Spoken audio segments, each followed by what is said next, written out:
Assalamualaikum warahmatullahi wabarakatuh. Halo warga Sukawedi, ketemu lagi dengan saya Haris Colex di Mencekam, menceritakan email kamu. Dan kali ini ada kiriman dari salah seorang yang tidak mau disebutkan namanya dengan judul Jejak, hanya di Mencekam.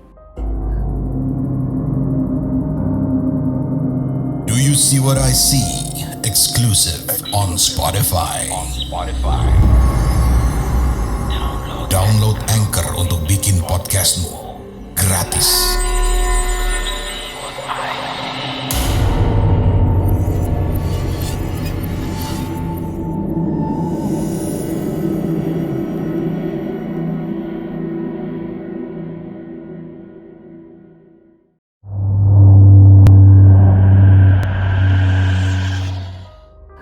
Rasanya udah lama banget gitu ya, kayak nggak ngalami yang sport jantung gitu, deg-degan kayak habis lari sprint sampai mau pingsan gitu. Dan akhir-akhir ini kayaknya lagi seneng banget ya, bisa ngerasain hal itu lagi. Karena lagi maraton nih ceritanya, lagi dengerin gara-gara di ini ya, dikasih tahu temen dengerin kontennya di Siwat IC. Nah, podcastnya di Siwat IC, jadi seneng deh bisa ngerasain itu lagi gitu akhir-akhir ini. Dan jadi gini, ini pengalaman saya beberapa bulan yang lalu. Saya mencoba untuk keluar dari kerjaan yang lama gitu ya, dan sambil menunggu hari pensiun gitu, saya diajak sama teman saya untuk ngerjain beberapa proyekan audio podcast gitu. Terus karena belum ada tempat ya, jadi sekalian deh tuh saya sama teman saya hunting untuk buat kantor kami, dan muter-muter hunting gitu ya. Dan kebetulan juga ada teman saya tuh dari Jakarta, katanya lagi cuti gitu dan pengen liburan, jadi mampir deh tuh ke Cirebon bareng sama istrinya. Ngubungin saya tuh, katanya mau wisata kulineran di Cirebon. Ayo, oke. Ya udah, mumpung karena nggak ada kesibukan apa-apa gitu kan ya, sambil nungguin hari hak pensiun gitu. Jadi diayoin aja lah ya. Dan teman saya ini namanya Glenn, bareng sama istrinya tentunya ya. Dan pas hari dia datang, udah tuh dipuas-puasin tuh wisata kulinernya ya. Kayak makan tahu gejrot, nasi jamblang, empal gentong, sampai ayam goreng santa gitu ya. Semua udah tuh. Terus katanya dia bosen nih di Cirebon, panas katanya. Dalam hati, ya kali, masa ya Cirebon gak panas gitu ya. Ada gak sih di Cirebon tempat yang dingin? Ya langsung aja gitu ya saya jawab. Di Cirebon mah ya gak ada yang dingin. Kalau pengen ada yang dingin ya di Kuningan lah. Si Glenn sama istrinya langsung jawab, ayo ke Kuningan. Dalam hati, wah salah ngomong nih. Tapi ya udahlah ya. Dan akhirnya Glenn ngajakin saya tuh, yuk ke Kuningan jalan-jalan. Nanti sekalian aja diajak istrinya, kita nginep di sana. Katanya dia pengen banget tuh nyobain kopi yang ada di ujung jalur pendakian di Ciremai. Saya tahu sih karena sempet nonton juga di YouTube, lagi rame ya. Ya nggak usah juga disebutin namanya. Dan akhirnya kita berangkat ke Kuningan. Dan saat itu kita berangkat ke sorean ya. Dan Kuningan juga lagi gerimis gitu kebetulan pada hari itu. Jadi kita memutuskan ya udahlah ya, nanti besok lagi aja gitu ngopi di sananya. Ya setelah check-in hotel, Beres-beres, akhirnya kita cuman ngopi-ngopi dan nyari makan di kafe sekitar hotel ya, nggak jauh dari hotel. Wah, kopinya enak,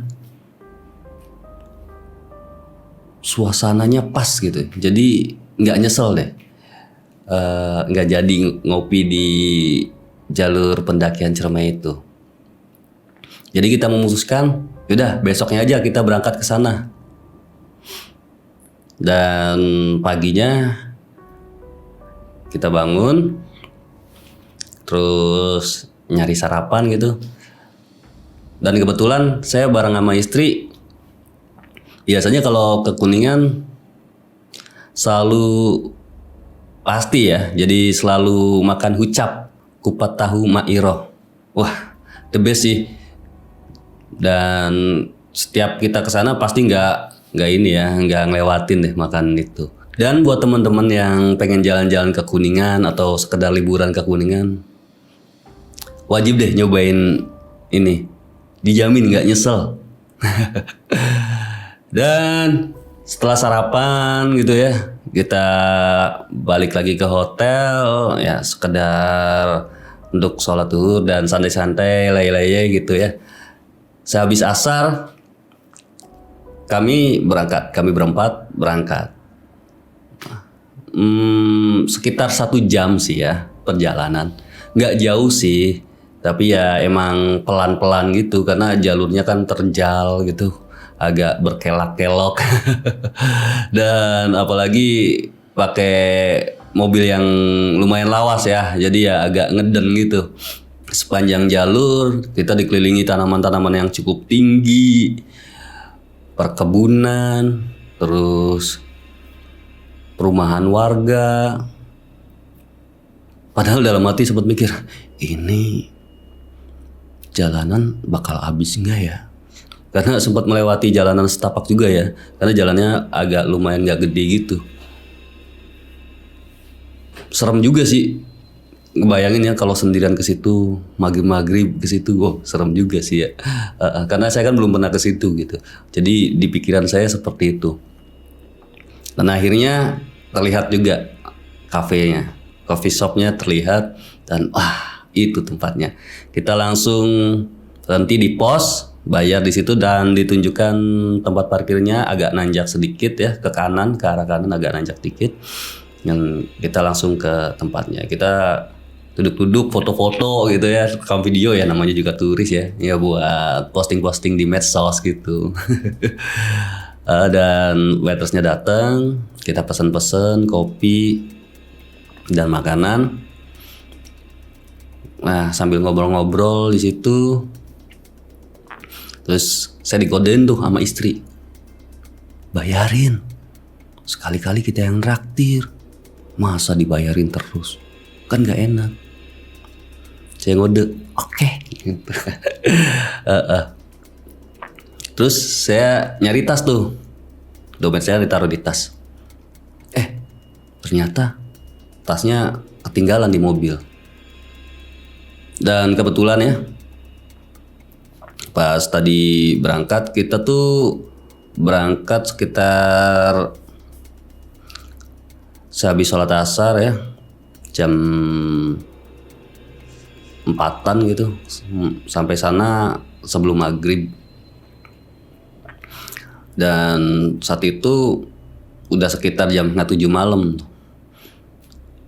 Hawanya dingin. Anginnya lagi kencang juga kebetulan.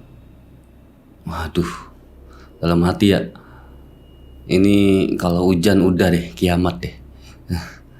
Udah sih, ya saya dari Cirebon gitu ya, yang biasa panas-panasan, waduh kena cuaca dingin, waduh langsung gimana gitu.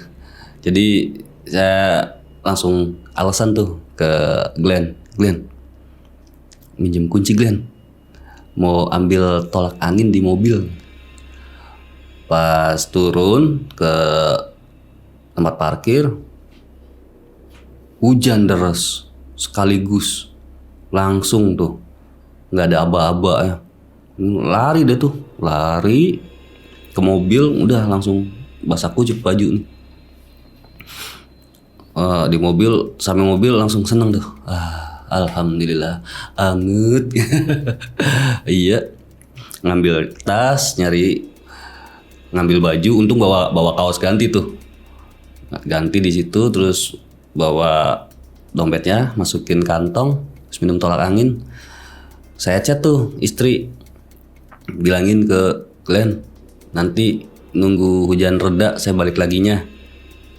Di sini nggak ada payung juga, hujannya lagi deras banget nih. Udah tuh kepala mendadak pusing. Mungkin karena tadi mendadak langsung lari kali ya, nggak ada warming up-nya dulu gitu. Ketahuan banget jarang olahraganya ya, lari sedikit aja udah langsung pusing. Ya ditambah cuaca lagi nggak bagus ya, dan badan lagi nggak bisa diajak kompromi gitu. Jadi udah tuh, nyender dulu deh sambil ngatur nafas, ngilangin pusing gitu, nyender, merem gitu. Lagi enak-enak nyender, ngatur nafas gitu, ngilangin pusing. Tiba-tiba mobil agak goyang tuh. Mobil agak goyang. Dalam hati, apa saya sepusing itu sampai rasanya mobil ini goyang? Tapi tiba-tiba ada suara gebrakan. Brak, brak, brak. Kaget tuh, mendadak langsung loncat ya. Suara tadi keadaan lagi tenang, enak, merem, senderan gitu ya, sambil dengerin suara hujan, tiba-tiba dikagetin sama suara gebrakan. Dan gebrakan itu mendadak dari segala arah, dari depan, samping kanan, kiri, dan belakang. Kaget, takut, jadi udah tuh langsung loncat aja tuh dari mobil tuh. Loncat keluar, tutup pintu, lari. Saya hitung-hitung sekitar 10 detik dari saya buka pintu sampai lari itu masih ada tuh suara gebrakan di kaca mobil itu. Saya sempat memperhatikan sekitar saat loncat lari. Nggak ada siapa-siapa di situ. Saya langsung lari. Kebetulan hujan udah lumayan agak reda ya. Langsung lari sampai di coffee shop. Tanyain tuh sama Glenn, kenapa lu? Takut ya lu? Sendirian di mobil. Saya bilang aja, tadi digangguin. Ulah, diketawain. Nggak percaya gitu. Udah, akhirnya ngobrol-ngobrol selesai, kafe juga udah mau tutup, saya bayar dan pulang. Saat perjalanan turun ke tempat parkir, suasana gelap tuh, nggak ada lampu sama sekali, jadi kita jalan pakai senter handphone ya. Terus sampai mobil masuk, tiba-tiba istri saya teriak, "Bang, lihat itu bang, ada jejak tangan siapa?" Jadi langsung tuh semuanya nyalain senter HP lagi, dilihat sekeliling, kanan kiri semuanya ada telapak tangan yang dipenuhi lumpur. Padahal waktu saya keluar dan lari itu di situ nggak ada siapa-siapa. Bahkan waktu saya masih di dalam mobil pun itu tidak ada siapa-siapa di luar. Jadi mungkin Glenn juga kaget, takut, langsung starter mobil, parkir, nyalain radio kenceng-kenceng tuh, biar agak sedikit tenang gitu ya. Jadi ada suara. Sepanjang perjalanan dari Kuningan ke arah Cirebon, kita nggak ngobrol apa-apa, diem-dieman, karena masih shock dengan kejadian tadi. Sesampainya di perbatasan dan masuk ke Cirebon, baru deh tuh ketawa-tawa lagi. Ya ngetawain tadi ya, kejadian tadi gitu. Wah, bisa sampai segitunya ya. Dan mendadak saya langsung kembali teringat ucapan ibu dan bapak saya gitu. Jadi kalau jam-jam maghrib itu waktu dimana mereka untuk keluar. Demikian untuk mencekam hari ini. Terima kasih sudah mengirimkan ceritanya. Dan untuk warga Sukawedi yang ingin mengirimkan ceritanya dalam bentuk tulisan maupun audio, bisa email saja ke podcast.ceritahoror@gmail.com. Saya Haris Colex pamit. Wassalamualaikum warahmatullahi wabarakatuh. Do you see what I see? Exclusive on Spotify. Download Anchor untuk bikin podcastmu gratis.